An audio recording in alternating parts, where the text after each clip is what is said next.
ஒரு புகைவண்டி நிலையத்தில் பிச்சைக்காரன் ஒருவன் தனது கைப்பை நிறைய பென்சில்களை வைத்துக்கொண்டு அமர்ந்திருந்தான். ஒரு கனவான் அந்த வழியாக சென்றபொழுது 5 ரூபாய் நாணயத்தை பிச்சைக்காரனின் திருவோட்டில் போட்டார். பிறகு புகைவண்டியில் ஏறி அமர்ந்தார். அவரது மனதில் ஒரு கருத்து உதித்தது.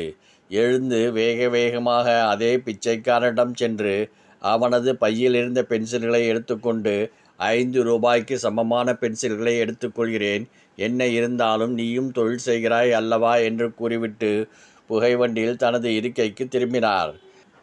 6 மாதங்களுக்குப் பிறகு அந்த கனவான் ஒரு விருந்தில் கலந்து கொள்ளச் சென்றார். அந்த விருந்தில் 6 மாதங்களுக்கு முன்னாலே ரயில் நிலையத்தில் பிச்சை எடுத்து கொண்டிருந்தவனும் அமர்க்கலமாக கோட் மற்றும் டை சகிதமான உடையில் கச்சிதமான கனவானாக விருந்தில் கலந்து கொள்ள வந்திருந்தான்.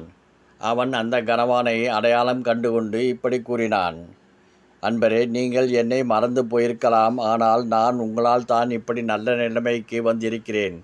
நான் நல்ல நிலைமைக்கு வருவதற்கு நீங்கள்தான் காரணம். அந்த கோட் சூட் வாலிபன் கனவானிடம் பழைய நினைவுகளை நினைவூட்டினான். எனக்கு நினைவு வந்துவிட்டது. இப்போது என்ன செய்கிறாய்? உடைகளில் நல்ல மாற்றம் தென்படுகிறது. என்னப்பா என்று கேட்டார். கோட் சூட் வாலிபன் சொன்னான்: நீங்கள்தான் என்னுடைய மாற்றத்துக்கும் வளர்ச்சிக்கும் காரணம். என்னுடைய வாழ்நாளிலே உங்களை மறக்க முடியாது. என் வாழ்க்கையில் என்னை ஒரு மனிதனாக மதித்த முதல் நபர் நீங்கள்தான். 5 ரூபாயை எனது திருவோட்டில் இட்ட பின் சிறிது நேரத்திற்கு பிறகு வந்து அந்த ரூபாய்க்கு சமமான பென்சில்களை என்னிடமிருந்து பெற்று சென்றீர்கள். எனக்குள் ஒளிந்திருந்த வியாபாரி அப்போதுதான் எனக்கே தெரியவந்தான். அதுவரையில் பிச்சை எடுத்து திரிந்த நான் ஒரு நிமிடத்தில் தாக்குதலில் ஒரு வியாபாரியாக உருவெடுத்து உழைக்க ஆரம்பித்தேன்.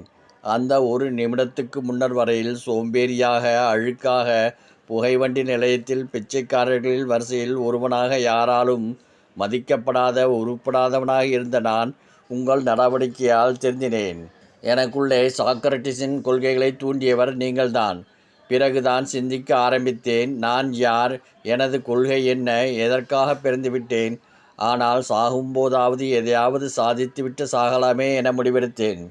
பிச்சை எடுப்பதை நிறுத்தி எனது புதிய வாழ்க்கையை ஆரம்பித்தேன். நான் உங்களுக்கு நன்றி கூறுவதற்கு என்றென்றும் கடமைப்பட்டுள்ளேன். நன்றிகள் பல கோடி ஐயா என்றான். அனைவருக்குள்ளும் ஏதாவது ஒரு திறமை ஒளிந்திருக்கும். அதை சரியான நேரத்தில் பயன்படுத்தினால் வாழ்க்கையில் முன்னேறலாம்.